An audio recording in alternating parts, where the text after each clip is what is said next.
into 4 lakes.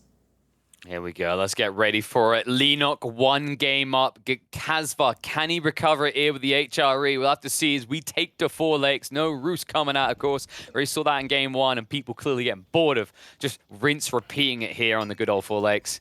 And I'm excited for this because I think like there are some interested kind of facet points to talk about since what we've been seeing in the previous patch. Most notably, actually, in the last week or so, we saw a fix to the issue around an exploitable behavior with the prelates, where you could attack click them to inspire everything. Like that, honestly, it was just like it was kind of like being at an Oprah show, right? You get a buff, everyone gets a buff all at once. Finally, they fixed it. Now the behavior is correct, but what that means is HRE are due for a rise in win rate, Lidakor. If you actually looked at the stats, people were kind of underwhelmed with their performance for how they felt they should be doing, and part of the reason was because people weren't fully leveraging the power of the prelates now. You're able to build them at the beginning of castle via the Regnates, and now you're able to attack move them in fights to buff your front line. It means that actually the HRE, while they are a feudal dominant force, their castle age timing got what I felt like was a slept-on buff.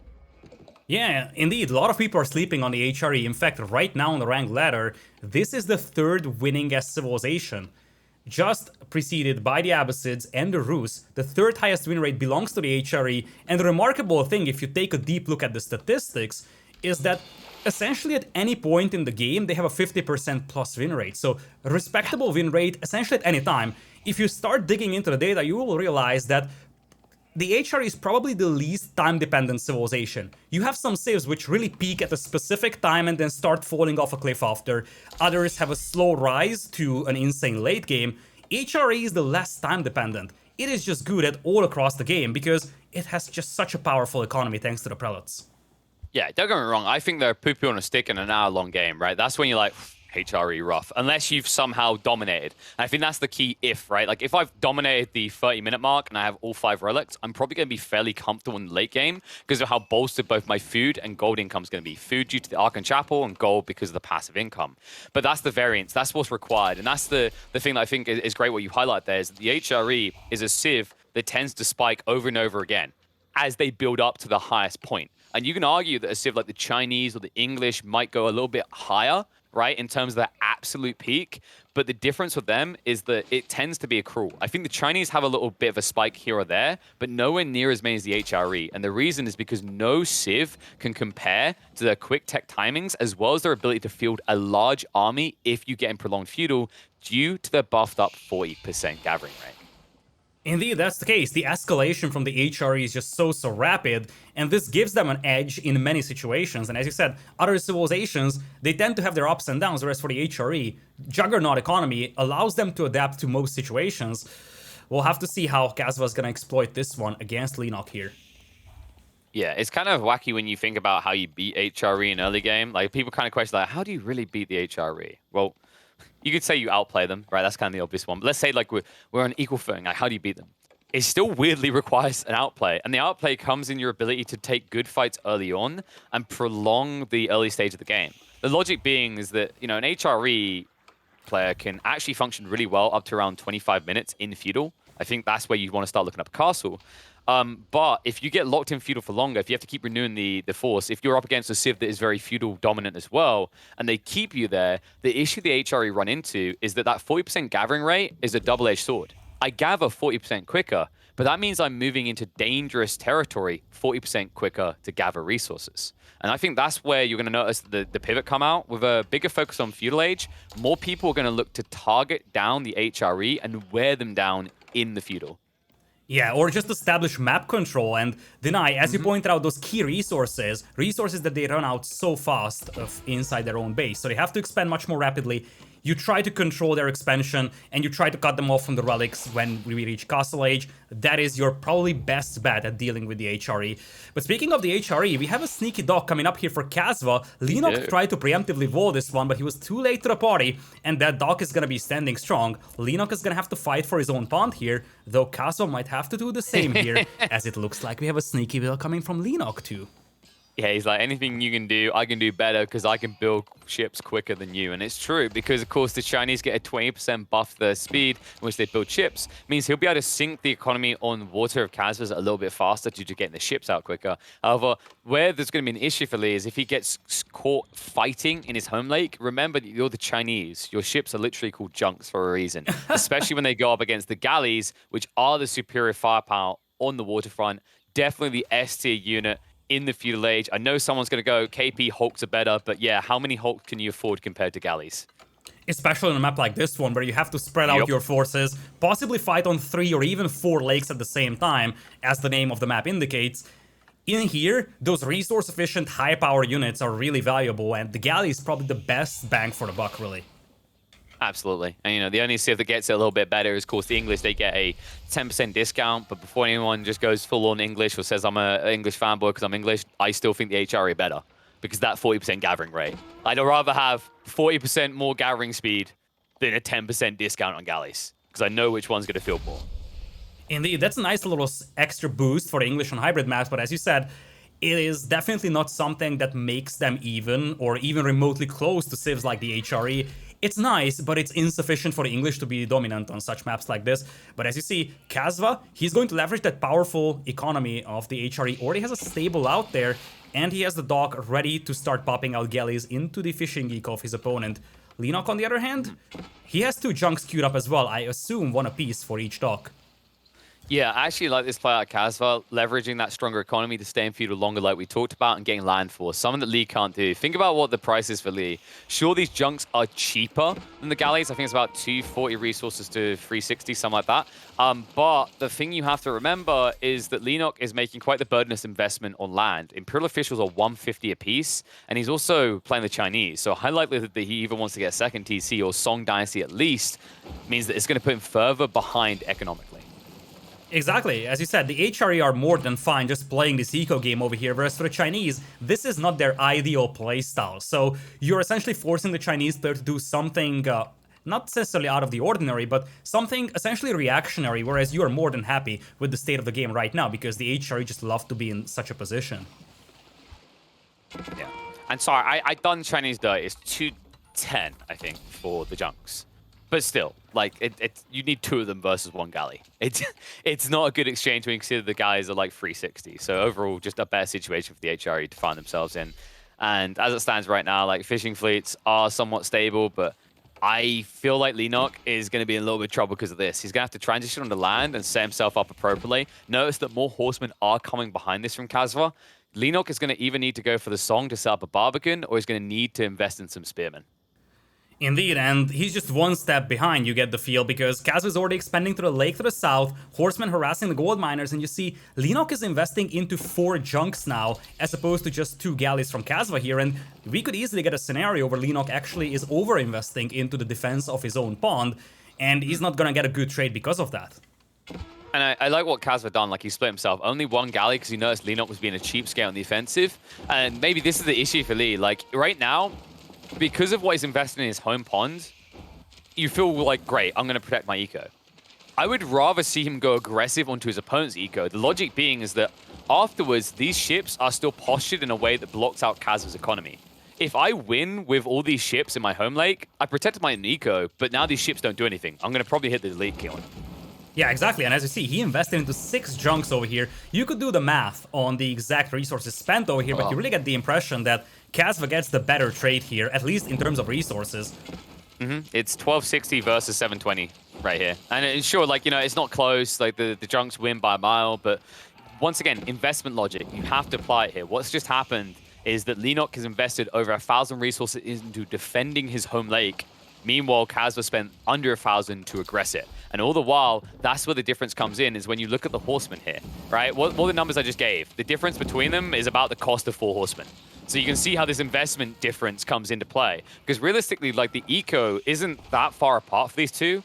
Like, you've got the HRE with the Inspired giving an extra 40% gathering rate, but the Chinese, in comparison, do get the Supervised for an extra 20%. So you need to play smart instead of just turning this into a caveman number game where you say HRE number bigger, HRE stronger. Well, you are saying that, but HRE number is definitely bigger out there. Look at the resource bank for Kasva. Not only is he able to pop out some horsemen, take the southern pond faster than Leenock takes the northern one, we're also going to have him go up to Castle Age, and because this galley is still alive, this opens up a new opportunity for Kasva to possibly even buy himself some time to get a Hulk out on Leenock's pond, making his life even more difficult, while also going for Ragni's Cathedral, ready to start picking up the relics.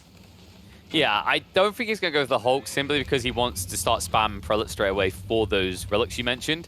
Maybe he comes back for a layer, or maybe he just pivots full on land. In the meantime, this is getting frustrating. Like Leenock, you're idling so many villages to repair this to keep it alive. In some ways, you have to query whether it's better to just build another village instead.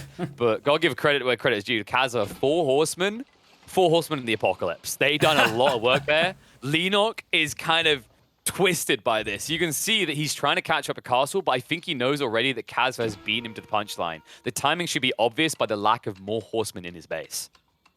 Indeed, and now that Kasva reaches Castle Age, it's a different problem for Leenock, because he dealt with the horsemen, but suddenly knights will make their appearance, and those Imperial officers that are so crucial for the Chinese economy, they could be exposed to this one. Villagers could be raided on that already exposed gold mine as well. So Kasva once again is going to have the opportunity to step up his aggression. The food is an issue he needs to resolve, because his fishing eco is idle, and under the town center there is no more food.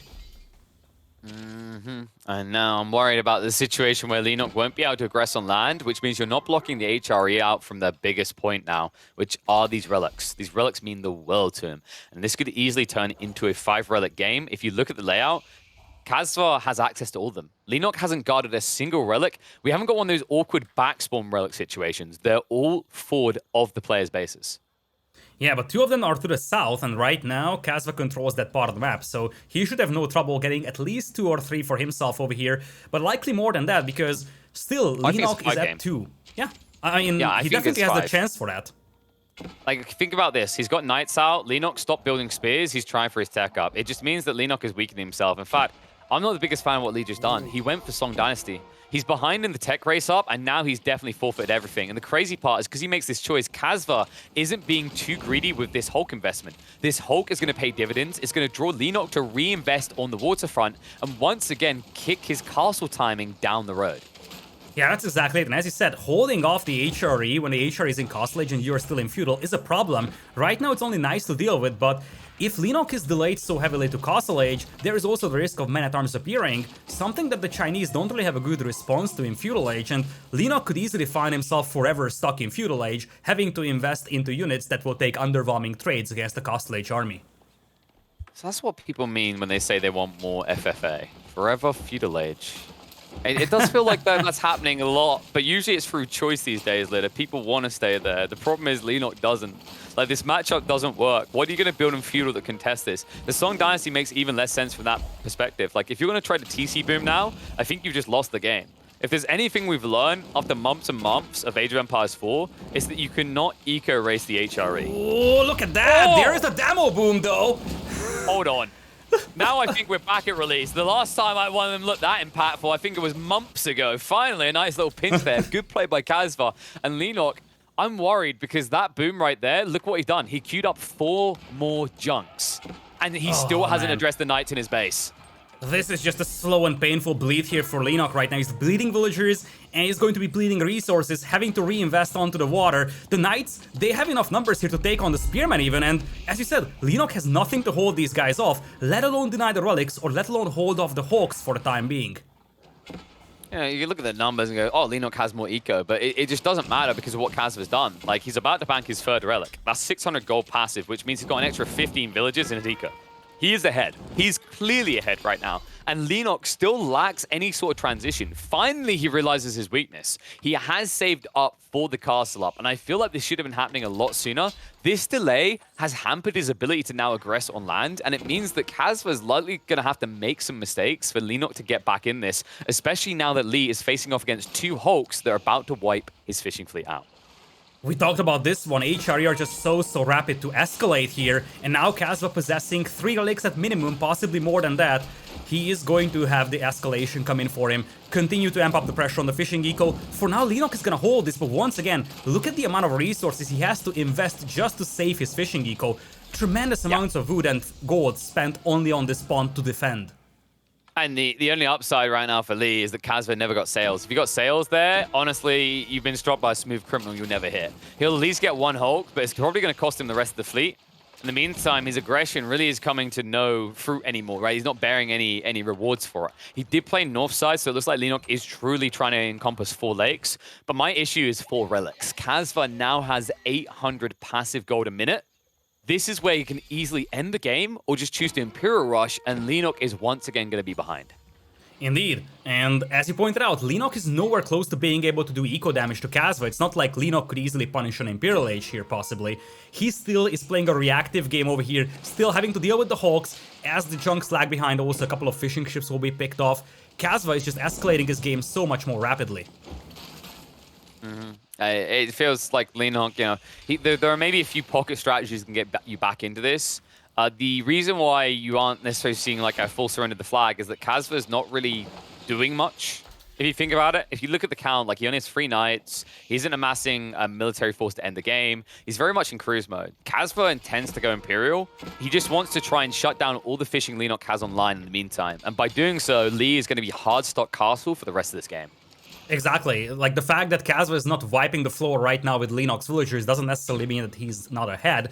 Leenock, he is finally going to secure his own pond, and he still has the fishing advantage, but as you said, this is more like a calm before the storm, because Kasva, he just wants to get up to Imperial Age, get the Pass of Schwabia to offset the eco difference, and from that point on, he's gonna have elite knights available, he's gonna have bombards available to destroy buildings in a blink of an eye, and that tech advantage is gonna be very difficult for Leenock to deal with. Yeah, this is like when you play one of your pub games and you get to build 6 TCs. You're like, ooh, I never get to play 6 TCs.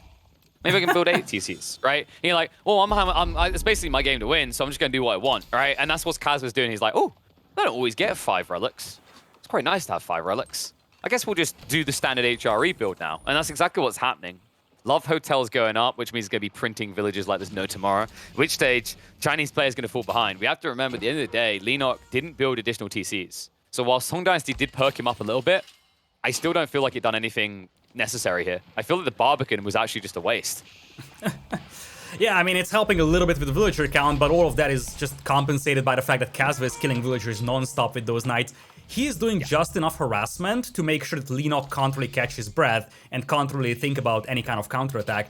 Perfect gameplay here so far by Kasva. Even yoinks the Relic here from the dock, I do believe. He had it garrisoned to buff his ships, actually saves the Relic from being denied from the war junks. There's an underrated element of play, but really cool on 4 lakes. Remember, when you put a Relic in a dock, you get 5% attack speed buff on all fishing boats, on all attack boats, rather. And that keep drop from Leenock, I mean, that shows the desperation. Like, he's just trying to get some semblance of control on the mid-map. My issue is what's coming next from Kasva. He hasn't shown his hand just yet. You can see he's really chilling. He's vibing right now. In fact, if we look back in his base, he's probably building 6 to 8 military production buildings. Or it could just be the farm transition. But give it 2 minutes and there it is. Here we go. There we go. I was about to say, it's definitely escalating. Like, we're looking at the man-at-arms switch over. You can just tell by his numbers. Kasva has no military force on land other than prelates. He's just waiting. He's biding his time because in the next 2 to 3 minutes, he should be able to bolster himself up to 20, 30 man-at-arms and maybe 10 knights. And Leenock doesn't actually have the counter to that at all. Yeah, not at all. And the thing is that Leenock at some point would have to get to Imperial Age himself, but the same way that for a long time he was stuck in Feudal, he's gonna be stuck in Castle. He's gonna have to invest into army non-stop, whereas for Kasva, the Pass of Schwabia will soon let him catch up in eco, and then the extra 1,000 gold per minute he's getting from those relics should be more than enough to just flood units non-stop.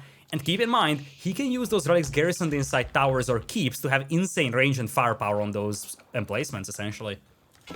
It's insane to look at the numbers, right? Like, if someone came in, they're like, what are these castles on about? Kasva's sucking right now. He's not even got 80 pop cap. It's 120 for Leenock.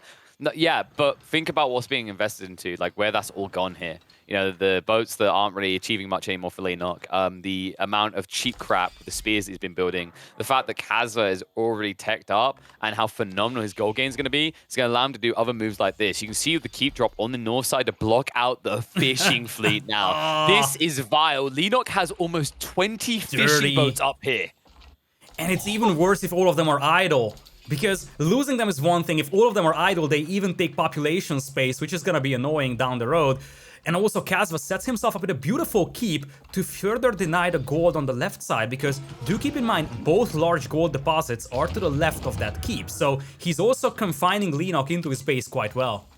More than that, I actually think Kasva can take the stone. And yeah, he knows Oh, as there well. we go. Like, I mean, this is something that I've seen players do more and more of. Usually you drop a keep on the fat stone outcropping, because the logic is that you're buying one, but you're getting 3 in return, right? That's how it works. You get 2,400 stone out of this. So it's just this escalation, this snowball effect of like, I guard the area, I take the entire resource away, I still end up with a strong defense, but I get my money back and then some. And I also take away your money. Let's not forget that, because it's one thing he's taking the stone for himself, but it also means that Leenock won't be able to get that stone for his own base. And Kasva is not happy just denying this lake. He wants this lake now. He dropped the dock as well. He's looking to drop the entire fleet. Leenock looking to drop a heavy load of resources on a tech up, but I would be careful about this, my friend. I actually think if he invests 3,600 resources on a tech up, Kasva will all in and push. And that's why he needs to actually time this correctly, get some defenses up, because I think if you rush Imperial here, you throw the game. Yeah, it looks like it is going to be with the newly rejuvenated Wall Gatehouse landmark for Imperial Age. Now this has Nest of Bees emplacements, so it acts as a defensive structure rather than just, you know, being a standard gate buffing your nearby walls. It could help slow this push down, but as you said, this also tells Kasva that Leenock is going up to Imperial, letting Kasva know that this is a timing that he's been waiting for, and the escalation is just now coming up. Kasva starting to add the man-at-arms. There comes the Carrack. Oh, Michael Carrack on the wall. I mean, we don't get to see these as often, but I think 4 legs is maybe the map we see them frequently, just simply because of how much land saturation there is that they can access. Carrack just here to give full dominion to Kaz on the north side. In the meantime, the siege is starting to build up the trebuchets from Leenock. Tep-up is going to complete. I know I said it was very game furry, but that's because I was expecting Spirit Way. I think Spirit Way is a lot more furry in this situation, whereas as you highlight, this new rejuvenated Stonewall with the Great Wall is going to give you the static defense to hold in that area. And if you look at what Leenock's done with the layout of his base, he has actually kind of engulfed himself on the western front. The only flank point now is on the south. And I wonder if Kasva knows about this, because if he does, he is stacking up man-at-arms to start flooding in like this. Yeah, it looks like he knows about this one. The problem is that Leenock is making a composition that's easily gonna deal with the men-at-arms. Crossbows out there already, hand cannoners being mixed in, and you get the feel that the escalation might be a little slow here for Kasva. Obviously, he doesn't need to rush anything, he's sitting on 5 relics, so he can just play this game forever. But you really get the feel that he didn't really try to punish Leenock for that Imperial Age that we talked about. I kind of feel like he punished himself by building a Carrack. Like, he spent 660 resources, but am I the only one really puzzled as to why? Right? I mean, Like, it could deny the gold. Sure, but that wasn't why he done it, right? He done it to kill the fishing fleet, which you could have done with, like, a single galley. True, I mean, you gotta take a look at the positives. He did it for the viewers, okay? That's what you gotta believe in. He did it for the viewers, so we see a beautiful Carrack sailing down, only to be taken down by a Springald Tower. Oh no. I see. He was like, this one's the people that hate China, and then you just watch him die to the tower, because look at the fire coming in. No way! And look how slow you want to move away. Luckily, they are ridiculously tanky, but that's exactly why I'm not a Carrack fan. This one at least makes more sense. Like, I'm going to combat the ships in this area, but the Northern Carrack is a big question mark to me. Well, the Southern one is also somewhat debatable over here. Poor bad guy. I mean, he's trying to shoot ships with cannons, and he's being taken down by arrows. No way. But, well, that's because he attacked the junks first. Kasva didn't take out the war junks. That's why he died there. The war junks were just hailing supreme while the junks were just tanking the entire fire. Really weird fight coming out. I mean, Kasva, it sounds like it's just a ship dying, but think about what the cost of that is. It's around like 1,200 resources between 2 ships you've invested in. Meanwhile, Leenock is investing on land, and he's investing in hand cannoneers, and hand cannoneers are a really dicey element for Kasva, because so far he's only building man-at-arms. He needs to transition Lank's Neck, or he's going to lose these fights. And do keep in mind, as we talked about this at the beginning of the game, the HRE, they are really good at escalation, but they cap out at a specific level, and that starts to arrive for Kasva. As for Leenock, his ideal unit composition is just now starting to appear on the battlefield. Battles could soon start to swing in the favor of Leenock, like the one in the middle over here, supported by the hand cannons and the crossbows. Dominant fight over here for Leenock. Gun beats sword, so Kasva upgrades to a mace. However, there's nothing for that mace. He's got the upgrades, mainly just because I'm the HRE and I have too much money. Like, notice that Leenock's composition does not feature any heavily armored units. He refuses to play into Kasva's plan. Kasva needs to change the script here, and it looks like it's finally coming. He's ready to pump him out. 9 Langsneck have been queued up. This is the way you can win the game, but you need to optimize your Russian, because otherwise, with good micro, Leenock could wipe those squishy glass cannons out. Indeed, from a game that was heavily favoring Kasva apparently, now Leenock made something that looks relatively even at least. And Leenock definitely bought himself quite a lot of time here. Eco is now looking relatively even, slight edge for Kasva if you don't count the relics. The real advantage that Kasva has still are the relics, but looks like we're going to have Yuan Dynasty coming in here. Indeed, oh, yes. Imperial Palace on the way. Could we be seeing the newly buffed Fire Lancers making an appearance? I think if he rushes Fire Lancers, he throws the game. I feel like I'm saying these things, and then I said, if he rushes Imperial, throw the game. He's like, I'll do it anyway. Same with Fire Lancers, but I think Fire Lancers is a true one that holds true, because the issue with Fire Lancers is that something that people kind of forgot, because Fire Lancers were not seen for so long, is that when you go Fire Lancers, or when you used to go Fire Lancers, you had the old Spirit Way with the 30% discount. You no longer have that, so you're paying 160 resources for a cannon fodder unit that dies pretty fast. So as a raider, it's good, but taking the main fight, bad. Yeah, obviously, he has the hand cannoneers to help out with that, although it's a bit concerning for him that he only has 10 of those. Most of his army is actually spearmen. Look at this. Where is Kasva? Okay, so he's hunting eco, but the problem right now is Kasva's so fixated on hunting eco, but he just needs to strong arm the fight. Economically, he's been ahead for a long time, but he's left it so long that Leenock's recovering. And because of Leenock running and depleting these wood lines so quickly, he might shift out from where Kaz is hunting in the next minute. That wood line's about to run out. The keep is going down the western front. Kasva is looking in all the wrong places for these fights. Yeah, exactly. He's wasting precious time over here. He's burning down the villages at least. So Leenock is gonna be housed. Yeah, but he's got hand cannoneers, so now he'll just kill the army and rebuild them. I mean, Kaz, this is cute, but it almost feels like you're just trying to run a political statement on the housing crisis around the world right now. It's not how you win a game of Age of Empires. You get the feel that army is trying to be annoying rather than useful. This one in the middle, though, becoming definitely useful, and at least Leenock is distracted, which is buying a chance here for Kasva to once again renew his assault. Looks like the gatehouse is gonna be gone, and you still have a tower out there with a bombard emplacement, fortifications, and the relic inside. So Kasva still has a good fort position out here, and now trebuchets to take down buildings with. I think what he needs to do is breach the south side, because this is where Leenock's going to play towards next. He needs these wood lines. Lee is about to run out of wood. He has got 3,000 in reserve, but if he is thinking about those fire lancers you mentioned, or he wants to keep pushing spears and siege, he's going to burn through this fast.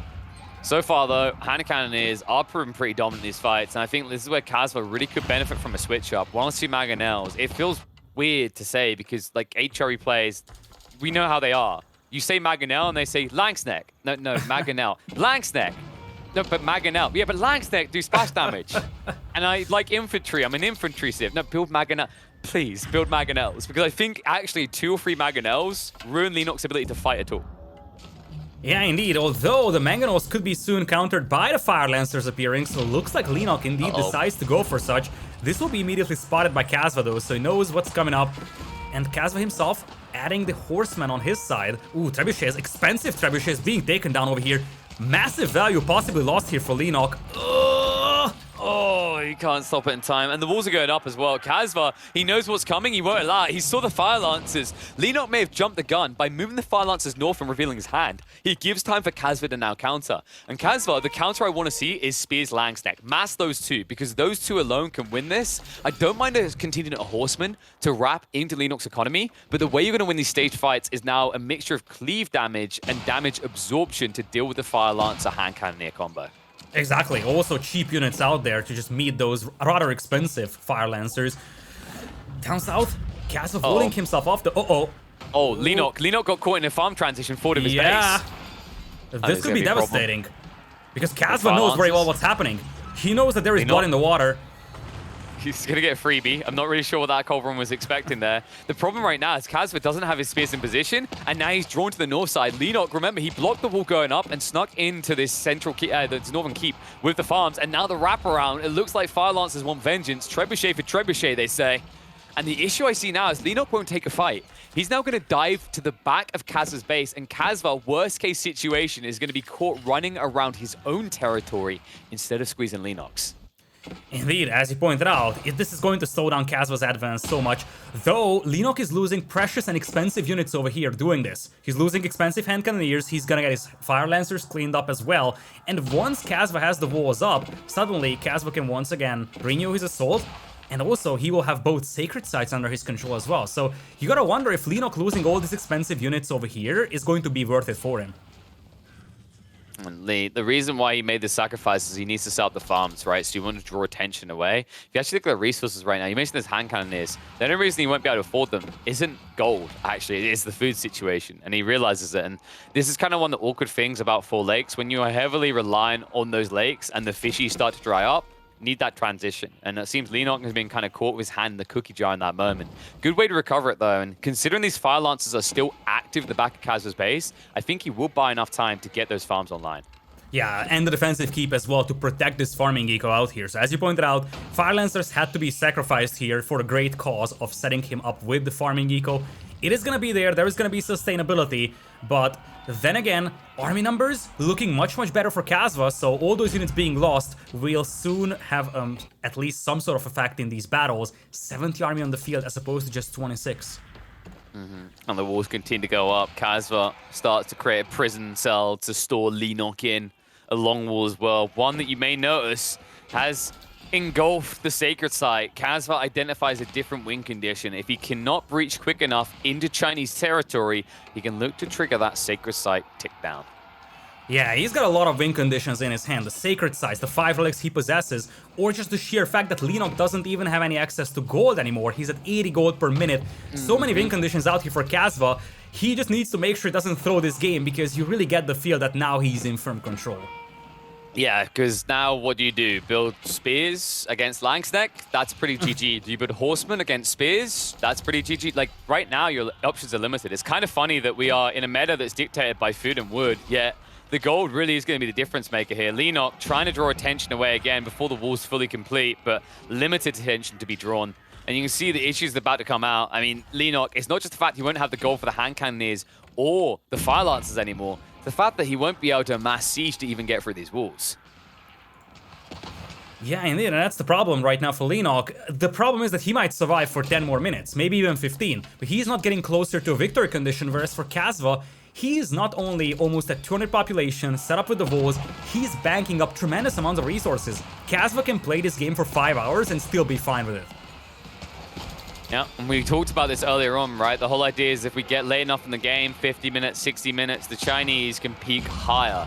But we talked about the variants, the variables that are required to get there, the fact that you need to deny relics away from the HRE. You need to somewhat choke the map controls. They don't just have this 40% gathering rate everywhere. Neither of those boxes have been ticked. Leenock is most definitely up against the ropes, and although he's holding on for the moment, he's holding on for dear life. It's difficult to see a way in which he very clearly takes control of this game. If he does get back into this, it's going to be probably another 20 minutes and a slow crawl back for the Chinese. Yeah, it has to be a very slow crawl over here, starting by taking down those walls out there. You see, Kasva wasn't able to complete his starting layer, only the second one out there, but the gate will complete in time. Fire Lancers can't burn it. Looks like a couple of them got stuck in... Wait a second. What? Are they stuck? Oh, okay, they're out. Okay, fine. Everybody calm down. Oh, mistake! That's a big mistake. He's building a gate. Fire Lancers can torch it down now. Yeah, but Lee hasn't noticed. He has to deal with the cannon, because if he dives onto the gate, the cannon's going to wipe him out. Remember that all these units require a lot of gold, and he has limited gold. So he has to treat all of them like they are literally made of gold. A single hand cannoneer made it to the top of the wall, by the way, thanks to that glitch. So that hero is firing down on the villagers from the top of the wall, doing his best to support the Empire. Do you ever kind of watch AoE in these type of moments? You're like, that's cool, bro. Can you open the gate? I am gonna kill them all. They're all gonna die. Yeah, that's cool, bro. But can you open the gate? They're all gonna die. Dude, open the gate.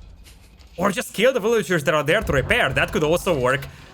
Oh, the Leenock getting caught from the other side, though.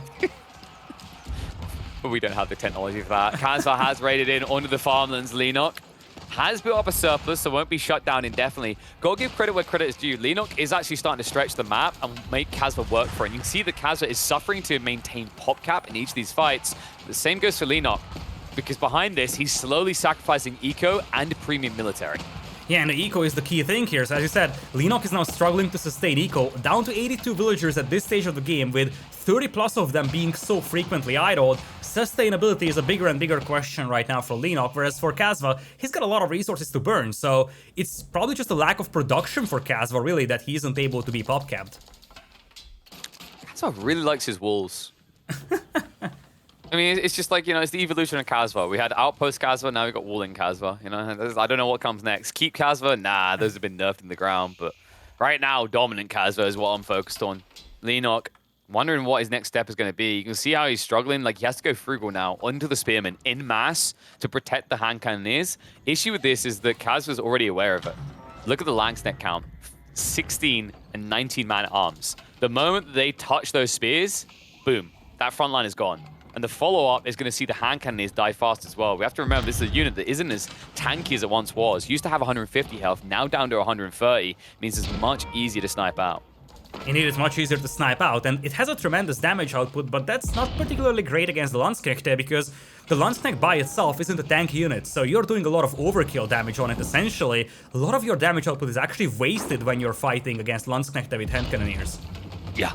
It's like then, and the crazy part is like, well, but hand cannoneers get extra range now as the Chinese. Woohoo! It's like, yeah, but you're up against a unit that moves at 1.38 movement speed. These units gap close fast, and the other issue is there's so many of them coming at you. And if you think about the way that the ranged units engage in fight, they're not optimized unless you micro them individually, right?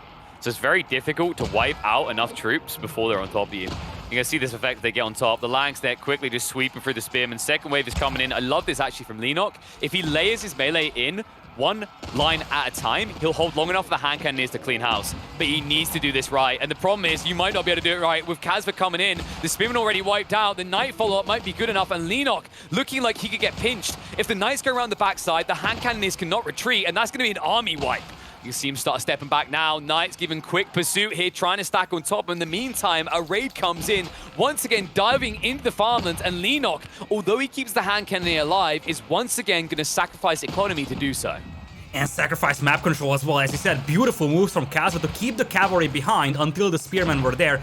The infantry cleans up the spearmen, and then Kasva can just fall on top of the hand cannoneers. And as you said, there is just so many things happening here for Leenock. Oh, he's holding the south with the hand cannoneers, but on the north, everything is collapsing. Break into his base, his eco exposed. He's gonna lose even more villagers now. And you have to think about the micro difference requirements here, right? Kasva, attack click, attack click, attack click. Leenock, he has to click the individual Langsnecks in these formations, so all of his attention is going towards the hand cannoneer mass. It means that Kasva gets discounts on his raids. There's less attention drawn to him, and it means he chips away at eco. From the start of that fight to the end of it, Leenock lost over 10 more villages, which actually is over 10% of his total pop cap in the villager department. Shuts down his farms, and once again is going to shut him down. The movement in, this could be the nail in the coffin to seal him in. Kasva in trouble. Leenock in trouble, rather. Kasva goes in deep onto the farmlands, keep going up to the west side of this. All of the food eco is going to start getting shut down. And Leenock, he's overburdened here. Spearmen and Fire Lancers are pricey units to pay in food, and he will not be able to pay their dues in the coming minutes. I mean, at this point, he won't be able to pay for any military unit. His entire eco is getting absolutely annihilated. The farming eco now just a train wreck, and you see all the villagers that are popping out instantly getting killed by the infantry. The reinforcements also being cut off. The Landsknecht are just cutting down those hand cannoneers as they try to rejoin the group on the south. Leenock is barely holding this one, down to 112 population. And finally, as you've been requesting it, Mangonels make an appearance, only to make life even more difficult for Leenock. Yeah, right now, Leenock, I talked about his micro intensity, right? He has to click the right individual units in the fight to make sure the Langsnecht don't reach the hand cannoneers. Do you want to know what Kasva's micro is? I mentioned the attack move. There's actually another layer to it, Lidakor. We discounted what he's doing here. He has to click through all of his production buildings and mash his head against the keyboard. He's building everything and anything. Man-at-arms, spears, Langsnecht, horsemen, knight, siege, everything. Kasva is like one of those people that turns up in the gelato shop and says, I'll take a tester of every flavor you've got. And it doesn't matter for him at this point. Like, he can spam virtually any unit. The only thing that matters is just to keep pumping out units and keep hitting the eco of Leenock. Once again, finding those poor farmers who just now rebuild the farms. Oh, the cannon also going down here. Wait. They don't have any granaries though. They're just farming for the sake of farming now. Oh, the Langsnecht! Okay, they've got one left, but they're gonna get cleaved down. It makes it worse. They wrap around. I think this is the beginning of the end. Leenock down to 15 hand cannoneers. Look at what he was trying to do. He had one strategy left. The strategy that all Chinese spammers go to when it looks grim. Mass fire lancers. But massing fire lancers is difficult when you've got no gold. And on the other hand, you're still facing some stone walls, mind you, but should you get to the HRE base, you're only going to face emergency repairs. Feels like a massive long shot over here for Leenock, who's also at the risk of losing his landmarks. Now you see the Great Wall Gatehouse is gone, starting to see, and the Barbican could be gone in a matter of seconds. He has to make this happen very soon. Taking on the trebuchets won't do sufficient damage here. He needs to go for a landmark snipe.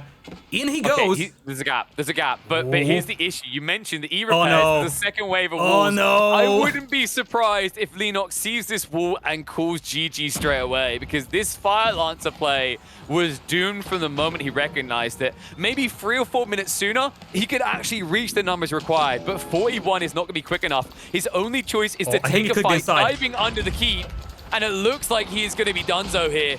The auto move is giving him a path through, but the boiling or a mangonel damage coming in. It's the pathfinding. He just right-clicked inside the base of Kasva, and he just finds himself walled out. Resigns as the Fire Lancers have no chance to hit Kasva, and Kasva evens it out in a stellar game. Yo, honestly, that was like early days sat-nav right there at the end. He started off, he's like, okay, let's see where this route's going to take me and my Fire Lancers today. And when he arrived at that tree line and he saw the new wall going up, it was the equivalent of your sat-nav driving you into a river. He was like, GG, I'm done. I mean, I respect him for trying to go in for the last Ura play, but felt doomed from the get-go. Got to bring it back to that early point in the game where Kasva just chose to switch back to being the greedy HRE we've come to know and love or hate, I think is the way that the community be fully split. It was a pivotal timing. When he realized he could get 5 relics, notice that he completely changed his outlook on the game. It was no longer hard and fast Kasva. It's, oh, I'm just going to go for 2 hours. Because he realized that HRE gained the scalability by gaining those relics.